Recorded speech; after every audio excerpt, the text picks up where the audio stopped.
একটু বাংলার দিকে নজর রাখবো, যেখানে তারাতলার ঘটনায় এবারে শোক প্রকাশ প্রধানমন্ত্রী নরেন্দ্র মোদীর।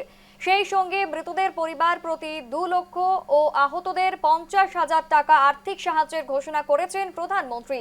এদিকে মৃতদের পরিবার প্রতি 10 লক্ষ এবং আহতদের 1 লক্ষ টাকা আর্থিক সাহায্য দেওয়ার ঘোষণা করেছেন মুখ্যমন্ত্রী শুভেন্দু অধিকারী।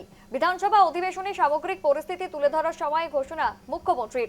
তারাতলার নির্মীয়মান গুদামের ছাদ ভেঙে পড়ে এখনো পর্যন্ত 9 জন শ্রমিকের মৃত্যুর খবর উঠে আসছে। এসএসকেএম হাসপাতালে চিকিৎসাধীন অবস্থায় আরও প্রায় 30 জন রয়েছেন। এ ঘটনায় দুর্ঘটনাস্থলে সকাল পর্যন্ত মোট 4 জনের প্রাণের সন্ধান পাওয়া গিয়েছে এবং ভূমি ভেদকারী মেশিনের মধ্য দিয়ে কার্যত ড্রিল করে ভেতরে 360 ডিগ্রি ক্যামেরা পাঠিয়ে 4 জনকে চিহ্নিত করা হয়েছে। তার মধ্যে একজনকে উদ্ধার করে পাঠানো হয়েছে হাসপাতালে। আরও 3 জনকে উদ্ধারের জন্য তৎপর সেনা এবং এনডিআরএফ। মূলত ভূমিধস তুষার ধসের ক্ষেত্রে উদ্ধার কাজে যেই সমস্ত অত্যাধুনিক মেশিনের ব্যবহার করা হয়ে থাকে সেই সমস্ত মেশিন ব্যবহার করে যুদ্ধকালীন তৎপরতায় চলছে উদ্ধার কাজ। ছবি দেখানো হচ্ছে এবং প্রাথমিক পর্যায়ে 4 জনকে গ্রেফতার করেছে পুলিশ। এফআইআর দায়ের হওয়ার পরেই তদন্তে তৎপর পুলিশ। যে 5 জনকে গ্রেফতার করা হয়েছে তারা হলেন গুদামের supervisor Syed Mohammad Gulzar, labour supplier Mohammad Ataul এবং সুভাষ চৌধুরী সহ আরো 2 জন কিন্তু রয়েছে। তবে তদন্তকারী আধিকারিকেরা মনে করছেন এখানেই শেষ নয়, গোটা ঘটনায় আরো অনেক বড় মাথা যুক্ত রয়েছে বলে সন্দেহ করা হচ্ছে। মাথাদের খোঁজেও তদন্ত চলছে।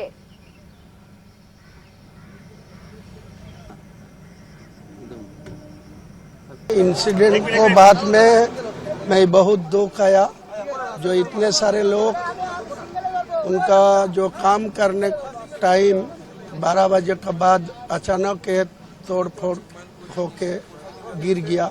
तो ये इतना सारा आदमी यहाँ जख्म हुआ, इतनों को जान भी खतरा में है। कोई ना कोई त्रुटि तो है, कोई ना कोई टेक्निकल फॉल्ट तो है, नहीं तो ऐसा नहीं होना चाहिए। टेक्निकल कोई कहाँ गलत है, कहाँ टेक्निकल फॉल्ट है, वो एक्सपर्ट को देख के कोई ना कोई गलत तो है यहाँ, नहीं तो यह टूटने का कोई कारण भी है नहीं।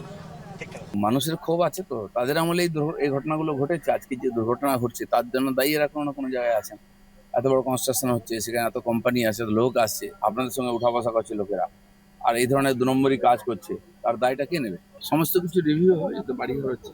আমরা প্রথমে বুলডোজার বার করেছিলাম, তখন অনেকে হা হা করছিলেন, দেখতে পাচ্ছেন তো মানুষের জীবন নিয়ে কিরকম ছিলিমিনি খেলা হচ্ছে।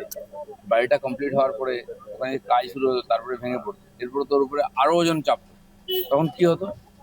এই ধরনের বহু ঘটনা আছে, বহু ইলিগাল কনস্ট্রাকশন হচ্ছে, সেগুলো সব সার্ভে হবে। বন্ধ না থাকলে আরো জীবনহানি হবে। হুমায়ুন কবির, দিলীপ ঘোষের বক্তব্য আমরা শুনে নিলাম এবং এই ঘটনায় বড় কোনো মাথা রয়েছে এমনটাই কিন্তু সন্দেহ করা হচ্ছে। ঠিক কে সেই মাথা বা কারা সেই মাথা, এই ঘটনায় ঠিক কারা জড়িত রয়েছে, এই সমস্ত বিষয়ে কিন্তু খোঁজ চলছে পুলিশের তরফ থেকে এবং সেই সঙ্গে উদ্ধার কাজও চলছে। উদ্ধার কাজের ছবি দেখানো হচ্ছে, আমরা সেই ছবি দেখতে পাচ্ছি যেখানে তারাতলার গোডাউনে ছাদ ভেঙে বিপত্তি, মৃত এখনো পর্যন্ত 9 জন। এসএসকেএম হাসপাতালে চিকিৎসাধীন রয়েছেন 30 জনেরও অধিক। সকাল পর্যন্ত মোট 4 জনের প্রাণের সন্ধান পাওয়া গিয়েছে বলে খবর। গ্রেফতার গুদামের সুপারভাইজার সহ 2 লেবার সাপ্লায়ার, এই খবরও কিন্তু উঠে আসছে। ছবি দেখাচ্ছি আপনাদের, একেবারে সকালের ছবি। গতকালের যে ছবি ছিল তার থেকেও কিন্তু সকালের ছবি খানিকটা আরো একেবারে বিধ্বস্ত, যেখানে একেবারে কিন্তু ভূমি ভেদ করে এভাবেই নিচে কেউ তলিয়ে গিয়েছে নাকি কেউ আটকে রয়েছেন কিনা সেই বিষয়ে কিন্তু খোঁজ চলছে এবং একেবারে যুদ্ধকালীন তৎপরতায় কিন্তু উদ্ধার অভিযান চলছে। সেই ছবি আপনাদের তুলে ধরা হচ্ছে। যাদেরকে উদ্ধার করা সম্ভব হয়েছে তারা এখনো পর্যন্ত এসএসকেএম হাসপাতালে চিকিৎসাধীন, তাদের চিকিৎসা চলছে এমনটাই কিন্তু খবর। তারাতলার গোডাউনে যে ভয়াবহ ছাদ ভেঙে বিপত্তি, তাতে এখনো পর্যন্ত মৃতের সংখ্যা বেড়ে 9 দাঁড়িয়েছে। ঠিক কিছুক্ষণ আগে আমরা যে আপডেট পেয়েছিলাম 7 জনের মৃত্যু হয়েছে এবং সেই জায়গায় দাঁড়িয়ে 7 থেকে 1 লাফে কিন্তু 9 জনের আমরা আপডেট পাচ্ছি যে মৃত্যু হয়েছে। সকাল পর্যন্ত মোট 4 জনের প্রাণীর সন্ধান কিন্তু পাওয়া গিয়েছে এবং এই ঘটনায় একেবারে কিন্তু প্রধানমন্ত্রী শোক প্রকাশ করেছেন এবং পাশাপাশি এখনো পর্যন্ত উদ্ধার অভিযান চলছে। ঠিক কতটা উদ্ধার অভিযান চলছে, কতটা তৎপরতার সঙ্গে আমরা জানবো। আমাদের সঙ্গে শঙ্খদীপ রয়েছে, শঙ্খদীপের কাছে সরাসরি চলে যাবো। শঙ্খদীপ, ঠিক কি আপডেট রয়েছে তোমার কাছে এই মুহূর্তে? দেখো এখনো পর্যন্ত যেটা তথ্য রয়েছে সেটা কিন্তু রাতভর যে তল্লাশি অভিযান, সেই তল্লাশি অভিযান কিন্তু চালানো হয়েছে এবং যে উদ্ধার কাজ সেটাও কিন্তু চালানো হয়েছে। স্নিফার ডগ আনা হয়েছিল এনডিআরএফ এর তরফ থেকে, যে স্নিফার ডগ কিন্তু খুব সাম্প্রতিককালে পোস্তাওয়ালপুরে যে ঘটনা ঘটেছিল 2016 সালে, সেই সময় যে একেবারে সেই স্ল্যাবের নিচে যে চাপা পড়ে থাকা প্রাণ, সেই প্রাণের খোঁজে স্নিফার ডগ আনা হয়েছিল। সেখানে কিন্তু স্নিফার ডগ একটা বড় লিড দিয়েছিল। সেই পরিপ্রেক্ষিতে কিন্তু এই ঘটনাতেও স্নিফার ডগ আনা হয়েছে। সেই সঙ্গে অত্যাধুনিক যে সেনাবাহিনীর মেশিন, সেই মেশিনের ব্যবহার করা হচ্ছে বিশেষত যেগুলো ভূমিধস বা তুষার ধসে ব্যবহৃত হয়, যে সমস্ত ভূমিভেদকারী মেশিন, সেই মেশিন দিয়ে কিন্তু ভেতরে প্রাণের স্পন্দন রয়েছে কিনা সেটা নিয়ে একটা সংশয়, সেটাকে কাটানোর জন্যই কিন্তু সেই মেশিনগুলোকে নামানো হয়েছে। ইতিমধ্যেই 20 জনকে উদ্ধার করে হাসপাতালে পাঠানো হয়েছে এবং 9 জনকে মৃত বলে ঘোষণা করা হয়েছে এখনো পর্যন্ত, যাদের মধ্যে 5 জনের ময়নাতদন্ত ইতিমধ্যে সম্পন্ন হয়েছে। তাদের যে মৃতদেহ, সেই মৃতদেহ কিন্তু পরিবারের হাতে পাঠিয়ে দেওয়া হয়েছে। বাকি 4 জনের ময়নাতদন্ত এখনো পর্যন্ত চলছে এবং যারা অসুস্থ রয়েছেন, যারা আহত রয়েছেন, তাদের মধ্যে কিন্তু 4 জনের অবস্থা আশঙ্কাজনক, বাকিটা কিন্তু মোটের ওপর ভালো আছেন বলেই হাসপাতাল সূত্র মারফত এখনো পর্যন্ত খবর পাওয়া যাচ্ছে। এসা একদমই। সেই সঙ্গে আরো একটি বিষয় উঠে আসছে যে কোনো বড় মাথা রয়েছে বা কেউ বা কারা জড়িত রয়েছে এই ঘটনায়, এই বিষয়টা কিন্তু উঠে আসছে, সংশয় কিন্তু থেকে যাচ্ছে। ঠিক এই বিষয়ে পুলিশ এখনো পর্যন্ত তদন্তে কি তুলে ধরেছে?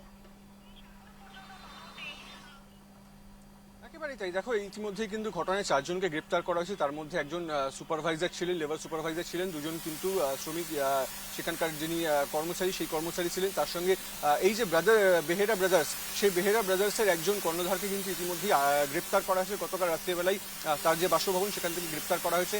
এই ঘটনায় যে গ্রেপ্তারির সংখ্যা এখনো পর্যন্ত 4। তবে এই ঘটনার সঙ্গে বড় মাথা থাকতে পারে যারা এই বিল্ডিং যে প্ল্যান, সেই প্ল্যানটাকে বেআইনিভাবে স্যাংশন করাতে একেবারে সাহায্য করেছিলেন বলে খবর। সেরকম কিন্তু বড় মাথা এর সঙ্গে জড়িত থাকতে পারে বলে মনে করা হচ্ছে। সেই খোঁজেই কিন্তু এখনো পর্যন্ত তল্লাশি চালানো হচ্ছে। প্রাথমিক যে রিপোর্ট, সেই রিপোর্ট কিন্তু ইতিমধ্যেই বিধানসভার যে অধিবেশন, সেই অধিবেশনে মুখ্যমন্ত্রী শুভেন্দু অধিকারী তিনি পেশ করেছেন। তারপরেই কিন্তু যাবতীয় যে বিষয়, সেই বিষয় সামনে আসবে বলে মনে করা হচ্ছে। এসা একদমই আমরা এই খবরের দিকে নজর রাখবো পরবর্তীতে। এবং হাসপাতালে যারা চিকিৎসাধীন অবস্থায় রয়েছেন, মূলত এসএসকেএম এ হাসপাতালে প্রচুর মানুষ রয়েছে, যেমনটা তুমি বলে যে 20 জনকে এখনো পর্যন্ত উদ্ধার করে নিয়ে যাওয়া হয়েছে, ঠিক তাদের অবস্থা কেমন রয়েছে?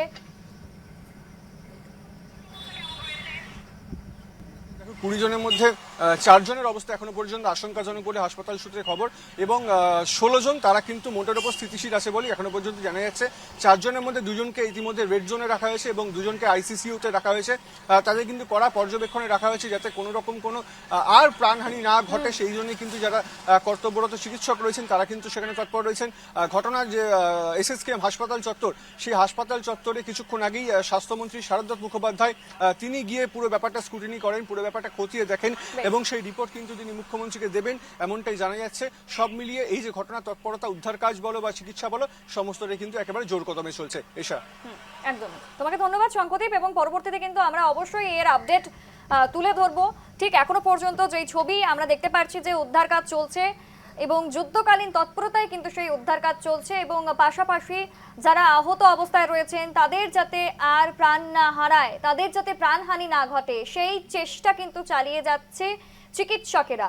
এবং এই ঘটনায় এখনো পর্যন্ত কার্যত জানা যাচ্ছে যে 9 জনের মৃত্যু হয়েছে।